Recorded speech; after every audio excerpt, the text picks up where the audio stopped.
Salut les entrepreneurs. Alors dans cette vidéo, on va parler de la TEF-IP, la Tony Elumelu Foundation Entrepreneurship Programme, le très apprécié programme entrepreneurial visant à accorder 5 000 $ à près de 5 000 entrepreneurs africains méritants. On parlera plus précisément de la session d'information du 21 avril 2022 portant sur les différentes phases du programme et plus précisément sur la phase de formation actuellement en cours. Alors, dans un premier temps, je vais repasser sur toute la session tout en faisant ressortir tous les éléments que je trouve pertinents et ensuite je vous exposerai la méthode que moi j'utilise personnellement pour atteindre la note maximale de 100% au quiz de la phase de formation. Alors si vous êtes en liste pour gagner les 5 000 $ et que vous voulez avoir toutes les informations nécessaires, je vous encourage très fortement à rester jusqu'à la fin de cette vidéo car elle va sûrement vous apporter beaucoup de valeur.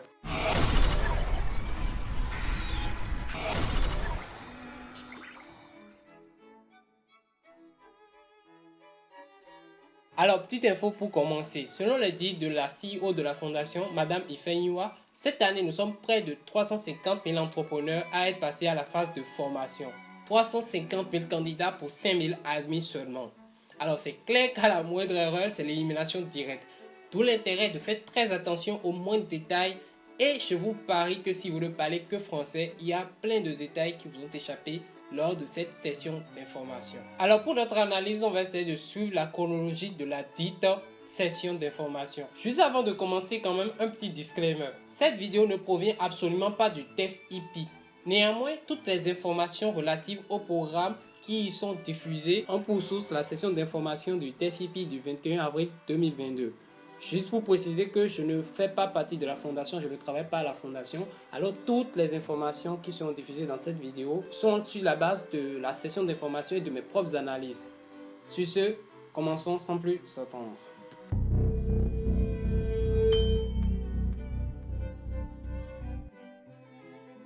But preparedness is also about being investor ready. So as you go through the program, you must ask yourself, am I investor ready? And what does being investor ready mean? It means, do you have a corporate identity? Do you have a registered company? That is the first step of giving life to your business. And investors will never invest in something that does not exist. If you do not have a registered company, as far as an investor is concerned, you don't exist, even if you're making money. Alors, même sans comprendre l'anglais, vous avez dû entendre dans cet extrait le terme Investor Ready. Ici, c'est un terme utilisé juste pour désigner le fait d'enregistrer votre entreprise et d'ouvrir un compte bancaire professionnel. Toujours dans l'extrait, on peut entendre Madame Ifeanyiwa nous dire « Un investisseur n'investira jamais dans quelque chose qui n'existe pas. » Et elle ajoute à cela qu'aussi longtemps que vous n'enregistrerez pas votre entreprise, aux yeux d'un investisseur, vous n'existerez pas. Et cela même si vous faites déjà de l'argent. Tout cela pour vous expliquer qu'il est primordial que vous enregistrez votre entreprise.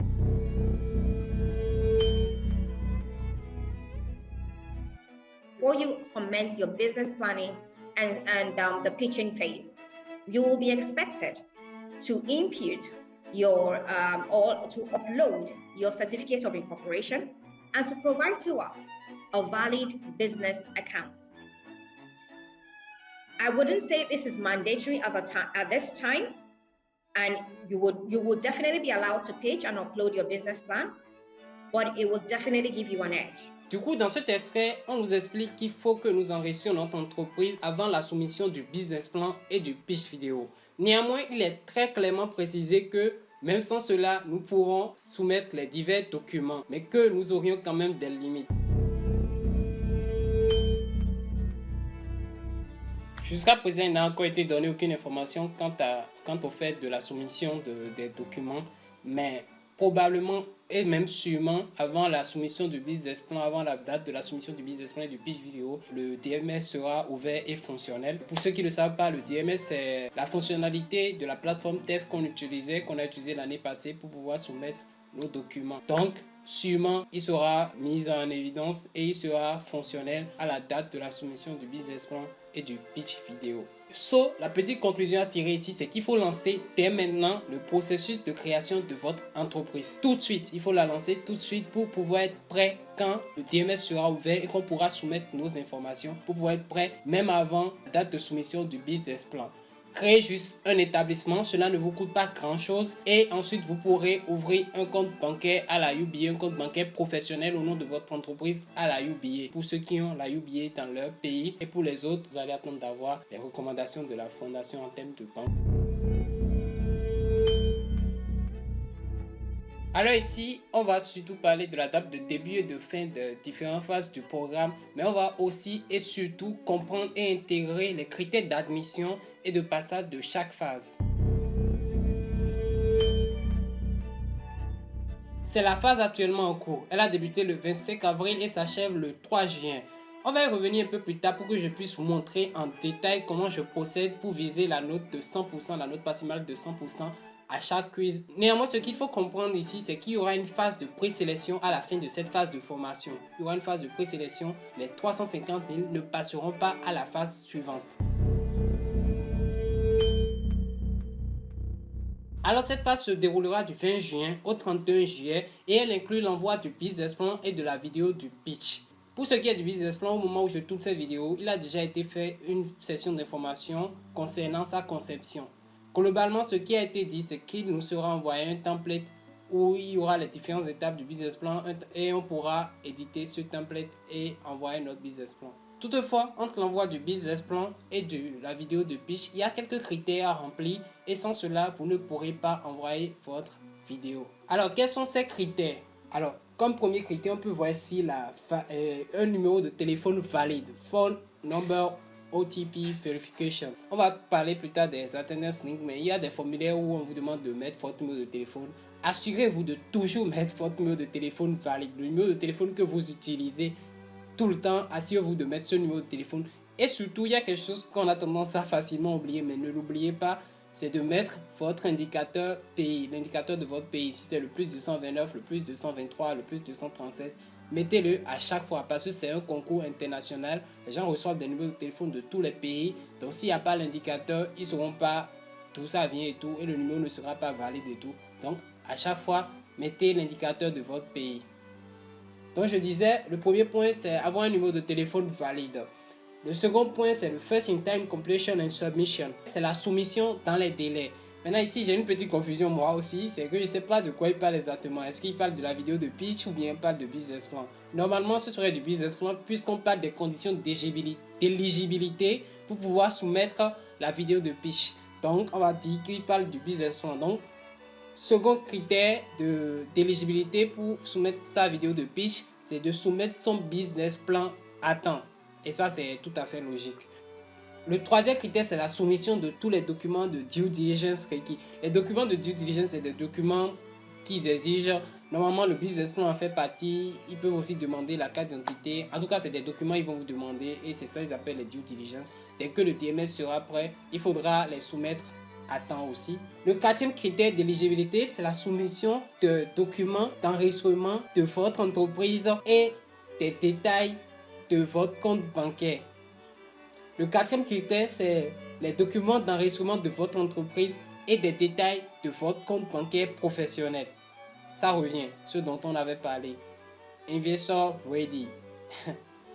Du coup là, c'est assez clair, c'est qu'il faut que à ce moment-là, au moment où on parle de soumettre sa vidéo de pitch, il faut que vous ayez déjà enregistré votre entreprise et que vous soyez prêt à envoyer les informations d'enregistrement de votre entreprise. Je ne sais pas quel type d'informations exactement il demande, mais bon, ça doit être des documents que vous avez, le registre de commerce et tout ça, les numéros d'identification fiscale probablement, qui vous demandent qu'on vous remet lorsque vous enregistrez votre entreprise. Donc, c'est ces informations-là qu'ils vont demander. Donc, à ce moment, il faut que vous ayez déjà toutes ces informations. Donc, je le répète encore une fois, lancez dès maintenant le processus d'enregistrement de votre entreprise. C'est essentiel, c'est nécessaire, c'est primordial. Le critère suivant, c'est le Regional and Gender Diversity. Ok.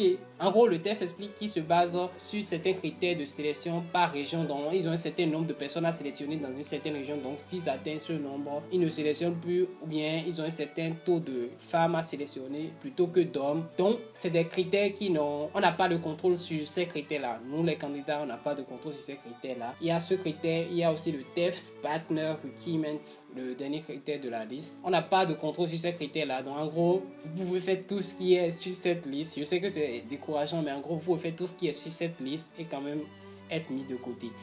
On n'y peut rien. Ces gens, le TEF, ils ont ces deux derniers critères, c'est un truc qui leur est spécifique. Ces gens, à certains moments, en interne là-bas, ils ont des taux, en quelque sorte, des taux de sélection à faire. Et quand ils atteignent ça, ils peuvent ne pas vous sélectionner. Mais l'important, c'est que ce sur quoi on a le contrôle, il faut qu'on ait un maximum de performance dessus. Tous ces trucs qu'on doit faire à temps, il faut qu'on les fasse à temps et que ce ne soit pas ça qui nous élimine. Vous voyez un peu?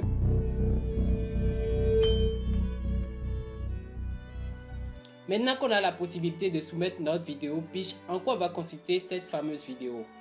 En gros, il s'agira d'une courte vidéo de 3 minutes où vous allez ramener les informations clés de votre business plan et défendre la faisabilité de votre projet d'entreprise avec tout le zèle d'entrepreneur dont vous disposez. Alors, vous avez peut-être remarqué, j'ai bien dit 3 minutes alors qu'il y a bien écrit ici 4 minutes. Attendez, vous allez comprendre dans quelques instants. This is a video pitch. It is going to only be about 2 to 3 minutes long, maximum 3 minutes. So start practicing. Maximum 3 minutes. Je vous mets un autre extrait. Share with the judges. So you put that in your video, and it has to be 2 to 3 minutes video. It shouldn't exceed 3 minutes. Very important because you won't be able to upload. So you're required to create this video, and also it has to be 2 to 3 minutes video. You should exceed 3 minutes.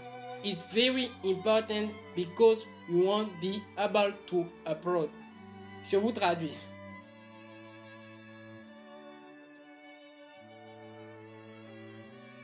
Du coup, ici, il y a clairement un quiproquo au sujet de la durée de la vidéo.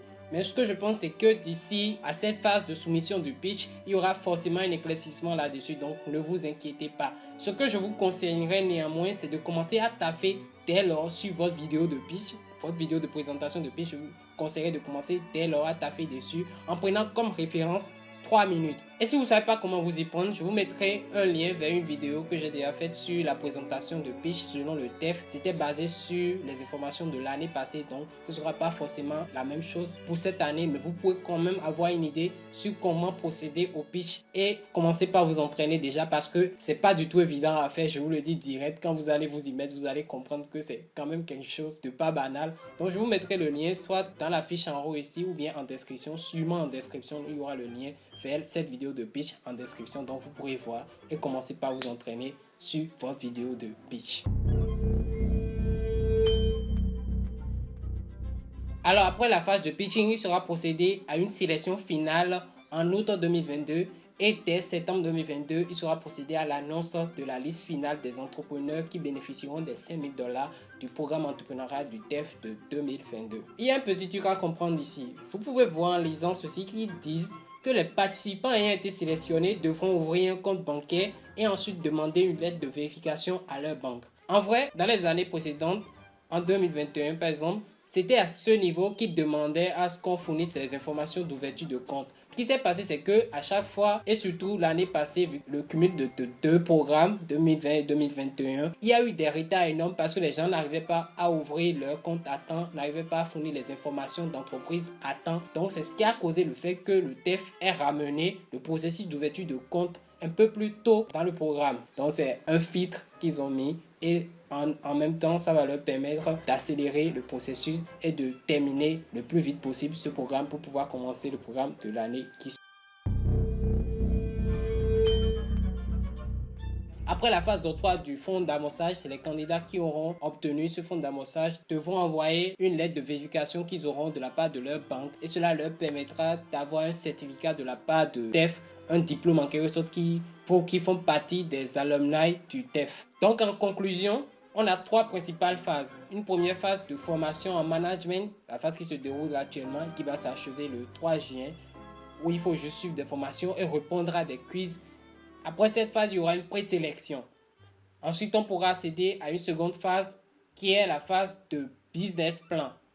Au cours de cette phase de business plan, on devra envoyer nos business plans qui sont des documents qu'on va éditer sur la base du template que la fondation va nous envoyer. La fondation va nous envoyer un template tout fait avec les étapes qu'il y aura à mettre sur notre business plan. Et nous, on va se charger de modifier chaque étape pour l'adapter à notre projet personnel et envoyer. Après cette phase de business plan, il sera encore fait une sélection pour déterminer l'éligibilité des candidats à accéder au pitch vidéo. Et ensuite, il y aura la dernière phase principale, le pitch vidéo. Donc, c'est après cette phase de pitch vidéo où on va faire une vidéo ou défendre notre projet qu'il y aura la sélection finale et ensuite le financement, l'octroi de financement de $5 000. Donc, je disais phase principale. Donc, il y a deux phases connexes qui sont les phases de financement, le site capital et la phase de certification. Bon, je ne vais pas dire que ce n'est pas important, mais bon. Les vraies phases, c'est les 3 premières phases. Là où vous devez vous concentrer et rester focus et gérer le tout jusqu'au bout, c'est les 3 premières phases. Ensuite, le reste, il s'agit juste d'envoyer les informations à temps pour pouvoir obtenir votre financement et le certificat du TEF. Bon, cela dit, passons à un autre élément de la session d'information, les masterclass. Alors, ce sont des sessions de formation qui vont porter sur les divers points du programme, comme celle dont on est en train de parler. Elles vont se dérouler tous les jeudis de chaque semaine et aussi les mardis en ce qui concerne les DOE Ways. Ce sera du 5 mai au 2 juin. Maintenant, ce qu'il y a de primordial, d'essentiel, d'absolument vital à savoir est que pourtant je suis absolument sûr que la plupart des entrepreneurs francophones ont tout simplement loupé, ce sont les attendance links. Dis-moi en commentaire si tu l'avais remarqué. Cela est tellement essentiel que si l'information n'est pas fortement diffusée, je pense qu'il y aura beaucoup d'entrepreneurs francophones qui vont juste échouer à ce programme sans même savoir pourquoi cela s'est passé. Alors pour cela, je vous demande de partager l'information. Alors en gros, c'est quoi les attendance links? C'est tout simplement des listes de présence comme ceux qu'on remplissait quand on était en compo au collège, que la fondation a su glisser en description des vidéos YouTube pour pouvoir contrôler la présence des entrepreneurs aux sessions d'information sur YouTube. Tout ce que vous avez à faire, c'est d'ouvrir la description des vidéos YouTube de la fondation. Vous y trouverez un lien nommé Attendance Link. Cliquez sur ce lien pour accéder à un formulaire de présence de 5 lignes que vous allez remplir pour ainsi notifier votre présence à la fondation. You will be putting together a video pitch. So, please take these dates very seriously. Do your very best to attend. Attendance will be taken.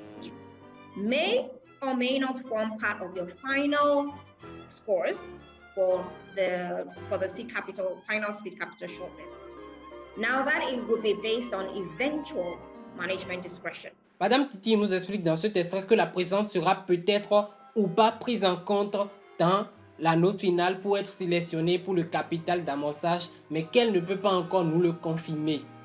Mais moi, je vous le dis, assistez à chaque webinaire, assistez toujours à chaque webinaire et surtout, remplissez toujours le formulaire de présence en cliquant sur le Attendance Link en description et surtout le plus tôt possible avant que le formulaire ne soit désactivé. Je pense que c'est une question de 24 heures. La première fois, je n'avais pas rempli et je pense qu'après 24 heures, c'était fermé. Donc, remplissez au moment même où le lien est mis pendant que vous assistez à la vidéo.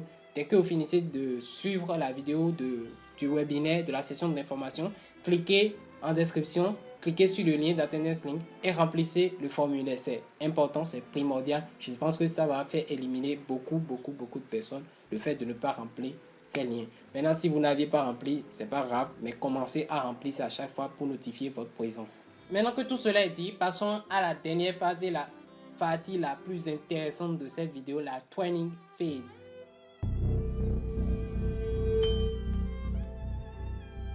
Alors, comme vous le savez déjà, cette phase de formation compte 9 modules et 8 quiz. Et il nous est demandé de suivre tous ces 9 modules, mais aussi et surtout de répondre à tous les 8 quiz de la formation et de ne valider que si à la fin, vous êtes à 100% dans le taux d'accomplissement de la formation sur la plateforme.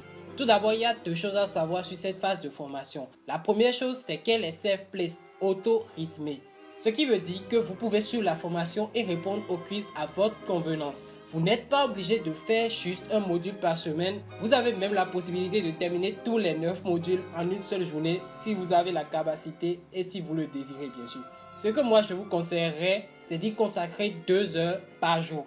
2 à 3 heures par jour. Cela vous permettra de faire 2 modules par jour. Et en une semaine, ce sera plié. En une semaine, oui, je pense. En une semaine, ce sera plié. Néanmoins, vous avez jusqu'au 3 juin pour pouvoir achever cette phase de formation.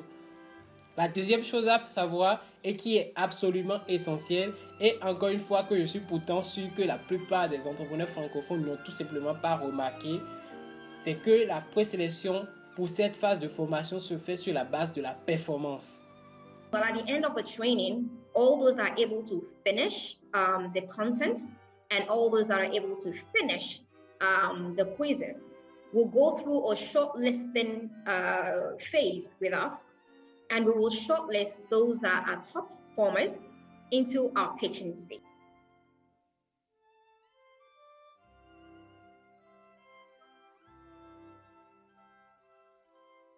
Alors, si tu avais remarqué ce détail, mets un emoji fier en commentaire.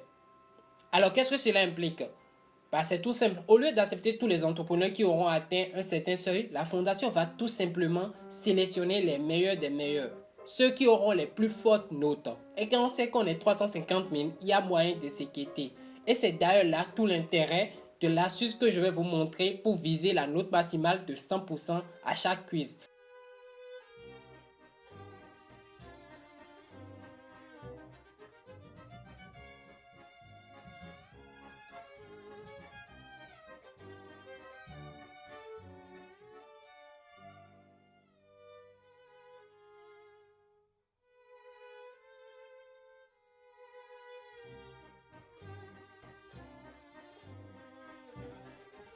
Pas tout le temps de viser la note maximale de 100%, mais je vous montrerai mes notes pour que vous puissiez voir quand même que c'est tout à fait atteignable, surtout en appliquant rigoureusement la méthode que je vais vous montrer tout de suite dans cette vidéo. L'autre chose à savoir avant qu'on ne passe à la phase de tutoriel, c'est qu'à chaque fois, on a 2 essais pour répondre aux questions des quiz. Et à la fin, on nous prend notre meilleure note.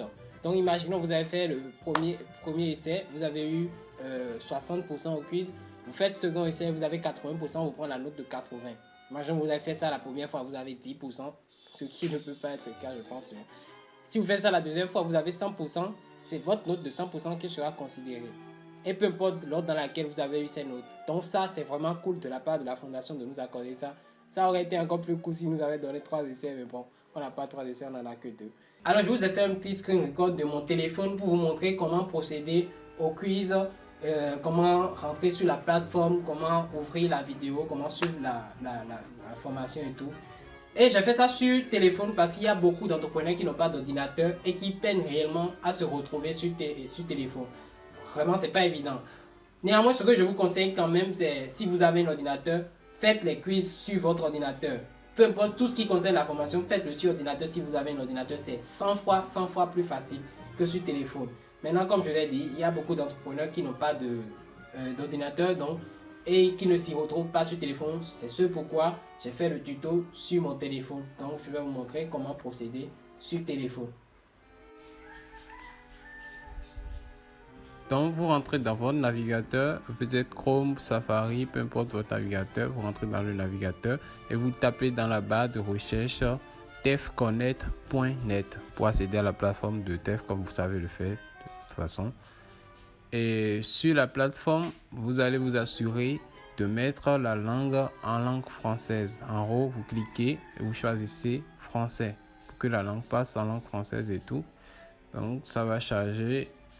Et bon. Maintenant que c'est en français, vous allez cliquer sur les 3 barres pour accéder au menu. Et dans le menu, vous cliquez sur TEF Formation. Maintenant, quand vous avez cliqué sur TEF Formation, la page à laquelle vous allez accéder, il y aura 2 formations sur cette page-là. C'est la première formation qui est obligatoire. L'autre formation, vous pouvez la faire, mais elle est facultative. Donc, on va cliquer sur la première formation. Et sur la première formation, vous cliquez sur Procéder à la formation. Quand vous allez cliquer sur Procéder à la formation, ça va vous ouvrir directement le tout premier module. C'est le module qui n'a pas de quiz. Donc, vous allez regarder. Et après, vous venez au second module. Vous regardez la vidéo. Vous allez regarder la vidéo. Ceci est le programme de formation en gestion. Après cela, vous allez cliquer sur Go to Next Lesson, le bouton tout rouge. Vous cliquez dessus. Ça va vous amener sur la version PowerPoint de la vidéo que vous venez de regarder, de ce module-là. Donc, vous suivez la version PowerPoint si vous voulez, mais sinon, vous cliquez encore sur le bouton Go to Next Lesson. Là, maintenant, vous cliquez sur Process to the quiz et ça va vous amener le quiz. Là, moi, j'ai déjà fait le quiz, c'est pour ça, ça m'a dit que j'ai déjà fait. Donc, après cela, vous cliquez sur Continuer pour accéder à la phase qui suit. Maintenant qu'on a vu comment aller sur la plateforme, comment suivre les modules, comment remplir les questions de quiz et qu'on est bien, passons à la stratégie pour atteindre la fameuse note de 100%. Alors la superbe stratégie, la fameuse stratégie que je vous propose d'adopter pour atteindre la note maximale de 100% au quiz et pas qu'une fois, à plusieurs reprises, c'est de ne pas répondre pour répondre. Ouais, je sais, ça allait tout pourri comme stratégie. Mais plus sérieusement, quand on procède au quiz après avoir regardé les modules de formation, on a tendance à répondre selon ce que l'on pense être vrai. Quand vous finissez de suivre le module de formation, à la fin, vous avez l'impression d'avoir tout compris. Surtout quand sur les vidéos, c'est un piège. Vous avez l'impression d'avoir tout compris. Donc quand vous commencez par répondre, vous avez tendance à répondre selon ce que vous pensiez être vrai. Ces gens, on a quand même eu certaines certitudes. C'est vrai qu'il y a d'autres questions, on n'a pas du tout de certitude, mais la plupart des questions, on se dit que quand même, on est vrai dessus. Vous voyez un peu. Et ça, c'est la chose à absolument éviter. Je vous montre. J'ai eu 60% au premier quiz en faisant de cette manière. Juste en répondant de la manière dont je pensais être vrai. Donc, c'est quelque chose qu'il faut absolument éviter. Par contre, ce qu'il faut absolument faire, c'est être sûr de chaque réponse que l'on donne. Vous devez être sûr de chaque réponse que vous donnez. Alors là, ce que vous vous dites probablement, c'est qu'est-ce qu'il raconte le gars? Comment on peut être sûr de répondre à chaque question? C'est pas nous qui avons composé les quiz. À cette question, je vais vous donner deux réponses, deux stratégies. Mais vous voyez que c'est en fait qu'une seule stratégie.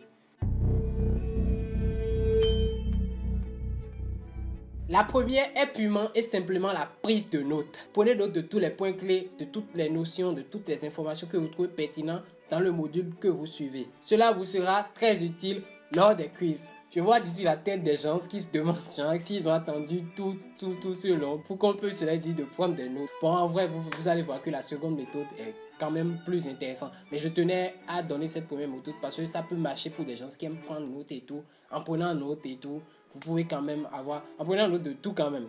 Je le répète, de tout. Parce que réellement, vous allez voir que tout est important en suivant les modules.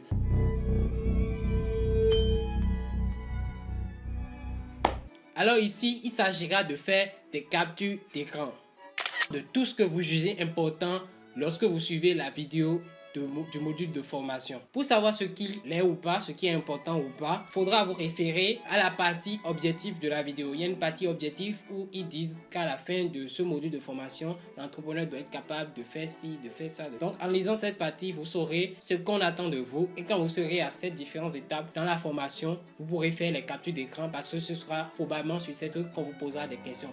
Maintenant, pour être sûr, pour être totalement sûr, faites des captures de chaque slide qui passe dans la vidéo. À chaque fois qu'il y a un slide qui vient, faites des captures.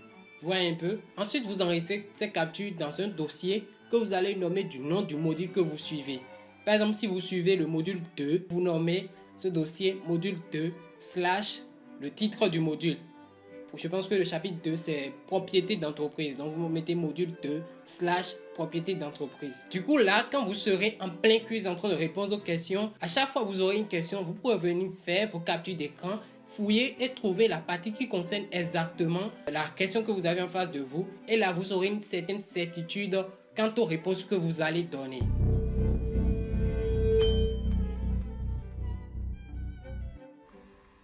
Donc, imaginons en plein quiz, vous êtes tombé sur une question comme ceci.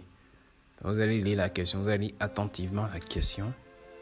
Ensuite, ce qu'il faudra faire, il faudra sortir du quiz, de la fenêtre du quiz. L'important, c'est de ne pas fermer cette fenêtre-là. Parce que si vous fermez, vous risquez de perdre un de vos trucs la quiz. Donc, vous allez chercher, vous allez revenir dans vos fichiers.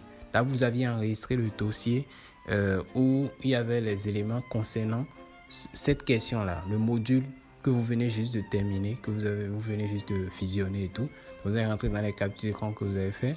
Vous allez commencer par défiler et tout pour chercher la partie qui concerne ces questions que vous venez de voir. Donc, ce qu'il faut faire, c'est, vous voyez les parties en rouge comme ça dénote les débuts de chapitre. C'est les débuts de chapitre qui sont en rouge comme ça. Les parties en rouge comme ça dénote les débuts de chapitre. Donc, à chaque fois, il y a une partie en rouge comme ça. Tout ce qui va suivre cette partie en rouge, ce sont les éléments de ce chapitre-là.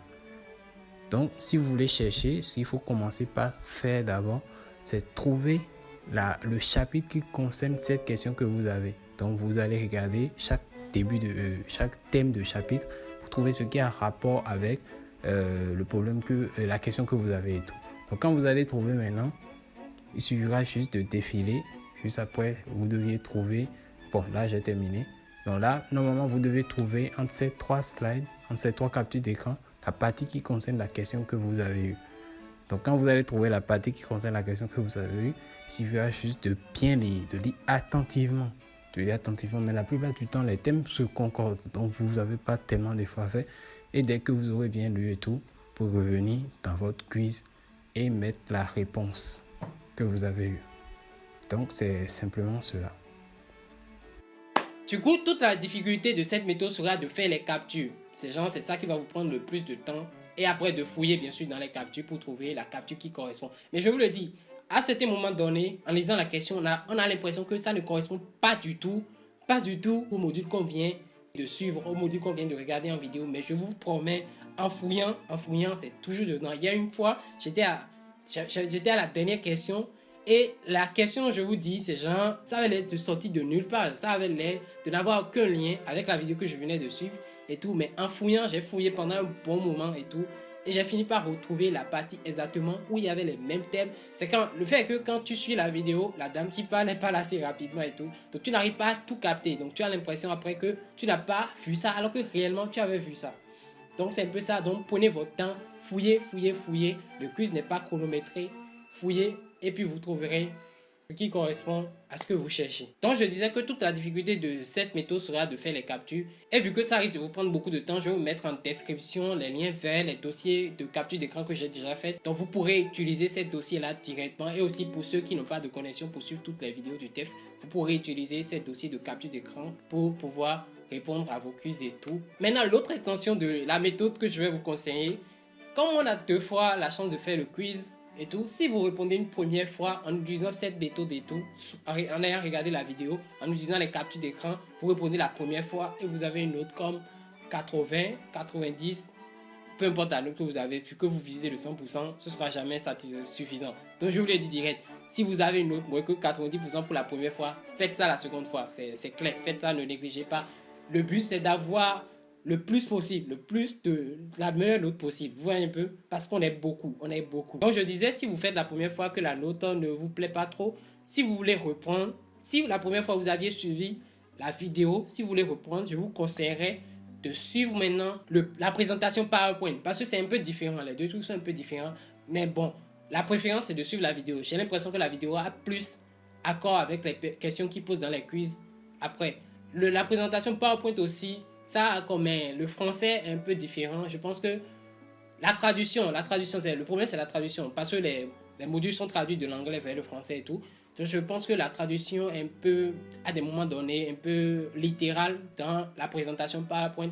Alors que dans la vidéo, c'est un peu plus précis, un peu plus clair et tout. Donc vous allez voir la différence quand même. Donc ce que je dis, c'est que si vous avez suivi la vidéo la première fois et que vous voulez reprendre, allez suivre la présentation PowerPoint maintenant, avant de reprendre. Maintenant, il y a un truc à faire. Quand vous finissez, on vous présente un tableau, on vous donne votre note et tout. On vous dit vous avez 80% au quiz. Et il y a un bouton continuer, il y a un bouton retake the quiz. Vous voyez un peu? Là où il y a le bouton retake the quiz, c'est là où vous devez appuyer pour reprendre le quiz. Maintenant, si vous appuyez en même temps, ça va vous remettre dans le quiz direct. Vous voyez un peu? Le même quiz que vous avez terminé, ça va vous remettre dedans avec les mêmes questions. Donc il s'agira de mettre previous, précédent pour remonter jusqu'au début et répondre à toutes les questions dans l'ordre encore et appuyer sur soumettre. Le truc, pourquoi je vous dis ça? Au début, là où j'ai eu les 60%, j'avais fait ça la première fois, j'avais les 60%, je me disais j'allais reprendre. Donc j'ai mis retake de quiz. Moi, comme ça m'a affiché le même truc, je me suis dit bon, c'est un bug et tout. Et j'ai mis soumettre encore. Donc ça m'a encore donné les 60% pour la deuxième fois. Donc j'ai pas pu reprendre mon truc en vrai, sinon j'aurais eu plus de 60%, je vous le promets. Donc ce que je disais par là, c'est que si vous voulez reprendre, mais que vous voulez pas, vous voulez aller réviser, en quelque sorte, le truc avant de revenir reprendre, il y a une petite croix en haut. Appuyez sur la croix noire en haut. Sur l'onglet qui vous est présenté, le pop-up qui vous est présenté, il y a une petite croix noire en haut. Vous devez appuyer dessus jusqu'à ce que ça se ferme. Ou même, ce que vous pouvez faire, c'est genre sortir du truc, fermer la fenêtre complètement et sortir et revenir dedans. Je parle pour ceux qui sont sur téléphone parce que j'ai fait mes quiz sur téléphone et tout. Donc, je ne sais pas si sur ordinateur c'est pareil et tout, mais vous verrez comment. Donc, je dis cliquez et fermez la fenêtre au complet avant de revenir dedans maintenant, après avoir suivi votre vidéo et de relancer. So, voilà ma fabuleuse méthode pour atteindre la note maximale de 100%. Bon, peut-être d'autres s'y attendaient pas. Peut-être il y a d'autres qui connaissaient déjà la méthode, qui utilisaient déjà la méthode pour cartonner. Du coup, je vous invite même à me faire signe en commentaire pour que je puisse voir et tout. Donc, c'est ça la méthode et tout. Si elle vous a plu, si vous y avez trouvé quelques valeurs que ce soit, je vous invite à vous abonner et à liker. Comme ça, la vidéo sera le plus diffusée possible. Et là, beaucoup d'entrepreneurs francophones pourront voir cette vidéo et cela pourra les aider. Et en faisant aussi ainsi, vous ne manquerez pas la prochaine vidéo d'analyse comme celle-ci que je ferai. Du coup, je pense que j'ai fait le tour de tout ce que j'avais à partager avec vous concernant cette phase de la formation, cette session d'information et tout. Toutefois, je suis persuadé qu'il y a plein de trucs dont je n'ai pas parlé. Il y en a tellement, je suis sûr qu'il y a plein de trucs dont je n'ai pas parlé. Du coup, si vous êtes là, que vous avez remarqué qu'il y a un truc dont je n'ai pas parlé et tout, une information que j'aurais manqué, ou même s'il y a quelque chose que j'ai dit qui n'est pas forcément vérifié et où vous avez la vraie information, je vous prie, je vous supplie même de partager cela en commentaire. Cela va m'enlever du ridicule et aider un confrère par la même occasion. On arrive à la fin de cette petite longue vidéo d'information et j'espère de tout cœur qu'elle vous aura apporté ne serait-ce qu'un tout petit peu de valeur. Et si c'est le cas, je vous prie, je vous invite à partager la vidéo au plus grand nombre d'entrepreneurs francophones que vous connaissez, à tous ceux que vous avez envie d'aider, car ce n'est qu'en faisant ce genre de partage d'informations qu'on pourra renverser la tendance cette année 2022 et avoir le plus grand pourcentage d'entrepreneurs francophones parmi les lauréats de la TEFIPI 2022. Aussi, si vous avez des difficultés à vous connecter sur la plateforme ou quelques autres difficultés techniques, je vous invite à écrire cela en commentaire. Vous allez sûrement trouver quelqu'un qui va vous répondre ou moi-même je vais vous répondre car je vais suivre les commentaires et tout. Je pourrai vous aider à résoudre ce problème. Sur ce, je vous dis au revoir mes gens bien et je vous souhaite tout le succès que vous méritez. Au revoir. Ah oui, j'oubliais, je pensais faire une vidéo d'analyse comme celle-ci sur la session du business plan. Du coup, vous allez me dire en commentaire ce que vous en pensez, si cela vous intéresserait, qu'on puisse analyser la session du business plan et tout. Merci, bye.